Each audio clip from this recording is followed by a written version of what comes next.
Hey friends, so we've been working on different quadrilaterals and we've noticed that there's some similarities between them. So today we're going to go over the shared attributes of a quadrilateral. And remember, attribute is a math term to say character trait. So if you're following along, open up your books to page 859 to 864 and let's get started. So behind me, you can see that I've drawn the figure that's in your book. Now, the quadrilateral is the top of our pyramid. It kind of encompasses all the shapes below it.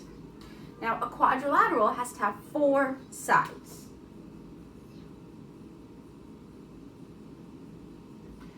If we count them, we have 1, 2, 3, 4. And the word quad means 4. So I'm going to underline that. A quadrilateral must also have 4 angles.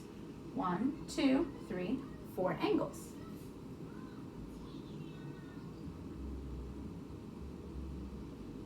So as you can see, every shape below this has 4 sides and 4 angles. But that's where it gets different. Some of them have matching sides, some of them have parallel sides. We'll talk about that. So let's follow to the trapezoid. A trapezoid only has 1 pair of parallel lines. So if you look, the top and the bottom are parallel. They can go on and on and on, and they will never touch each other. However, the 2 sides, they go up, and eventually they're going to crash into each other. So a trapezoid only has 1 pair of parallel lines.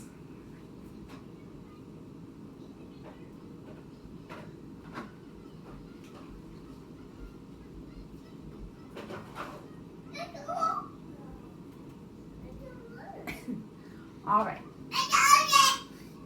Yes, you're so smart. All right. Now, let's talk about the other category. So it's either a trapezoid or it's a parallelogram. I know that funny word again, parallelogram. So, a parallelogram, if a trapezoid only has 1 pair of parallel lines, a parallelogram has 2 pair of parallel lines.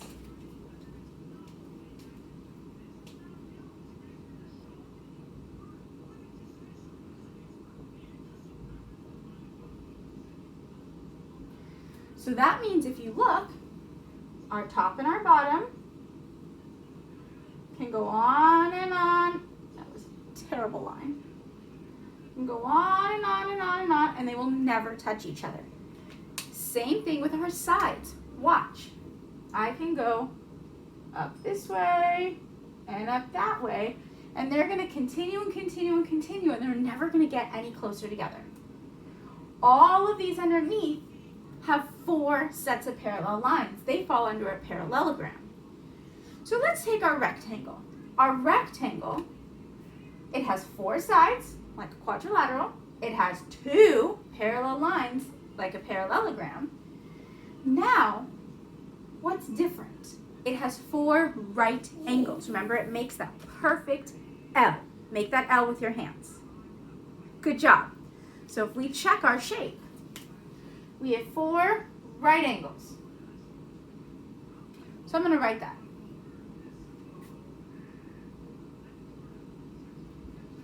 I'm going to use that little degree sign for now because I can't fit anything else. All right. It also has sides that the top and the bottom are the same length and the 2 sides are the same length. So it has the same thing as a parallelogram and 4 right angles. Keep that in mind, that's going to help us. Now let's look at our square. Our square, just like the rectangle, has 4 right angles.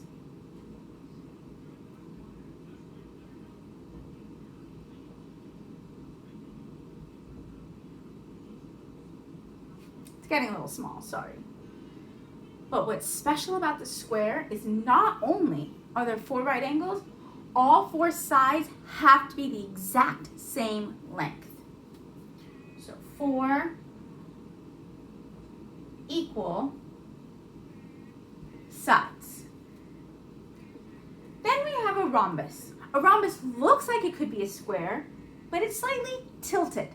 So there's no right angles, but all 4 sides have to be equal. So we're going to write that, 4 equal sides. So that means if you're looking at shared attributes, a square is a parallelogram and a square. A rhombus is a parallelogram and a square.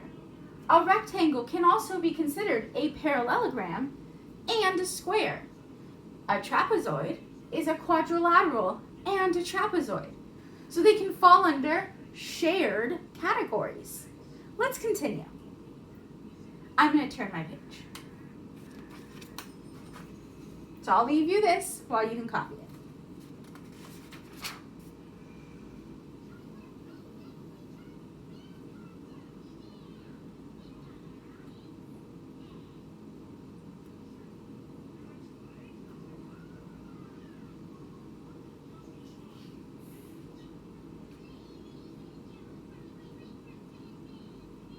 All right, how'd you do? Pretty good? You continue practicing, and I bet you'll get better at it. Good luck.